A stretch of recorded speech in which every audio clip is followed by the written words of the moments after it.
Wananchi wanatakiwa kuwa na tahadhari na matumizi ya vifaa vya umeme wanapokuwa katika maeneo wanayoishi ili kuepukana na majanga ya moto yanayoweza kutokezea. Yamezungumzwa hayo wakati nyumba moja inayomilikiwa na Abdullah Kasim iliyopo Kilimani Ba kuungua moto majira saa 8:30 usiku na kusababisha hasara ya vitu mbalimbali vilivyokuwa ndani ya nyumba hiyo. Kikosi cha zimamoto na uokozi kimefika eneo la tukio baada ya kupata taarifa na kufanikiwa kuzima moto huo. Akizungumza juu ya tukio hilo, mkuu wa operation msaidizi kamishna Haji Pandu Hamadi amesema amefika katika eneo la tukio kwa wakati na kufanikiwa kuzima moto huo. Nilipokea taarifa kwa njia ya simu kutoka kwa ndugu Masabu inaeleza kwamba maeneo ya Kilimani juu kuna nyumba inaungua moto. Hatua tuliochukua kama kawaida yetu ni kufika haraka kwenye eneo.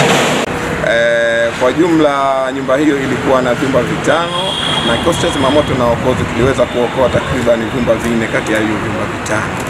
Chanzo cha tukio hilo inaelezwa kwamba na mmiliki wa nyumba hiyo ilikuwa ni shoti ambayo imeanza kwenye cut out na ndio iliyosababisha mlipuko mkubwa kwenye chumba hicho. Mkuu wa operation Haji Pandu amewataka wananchi kutodharau uchakavu wa vifaa vya umeme vilivyofungwa majumbani kwao, kwani ni miongoni mwa vyanzo vikuu vya kusababisha majanga ya moto.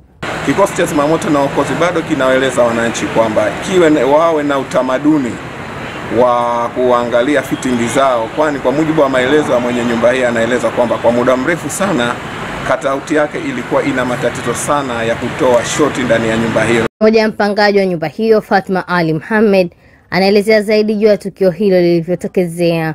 Chanzo cha moto, sisi kwa tumelala nyumba kubwa sana. Kuna nyumba ndio hitilafu kidogo ya umeme. Kwa hiyo tunadhani ndio hiyo iliyosababisha kuna cut out moja pale nyuma ina matatizo na nyuma kuna cut out yake na mbele na cut out yake. Kwa hiyo ya nyuma kidogo kama ina short mujibu wa historia majirani wanasema ishawani kutetea, lakini wakati wake ilikuwa mchana. Nao mashuhuda tukio hilo amekishukuru kikosi cha zimamoto kwa kufika kwa wakati na kufanikiwa kuzima moto huo na kuomba wananchi kuwa na mashirikiano kwa wanaopatwa na majanga ya moto. Moto umejitahidi kwa sababu umefika na vifaa, sijaona tatizo lolote katika uzimaji wa moto, ila natoa ushauri sana kwa majirani na nitoe tunapata ushirikiano, lakini tungekuwa tunafungua geti la nyuma tungeweza kusaidia tatizo mapema, kwa sababu walichukua muda kuamka na jitahidi kuamsha ili kuepusha tatizo, ilishindikana mpaka tukafika zimamoto. Kwa ile huduma ya kwanza ilikosekana kutokana na kukosa ushirikiano kwa waliopata madhara. Nikiripoti Lafhat Muhammad.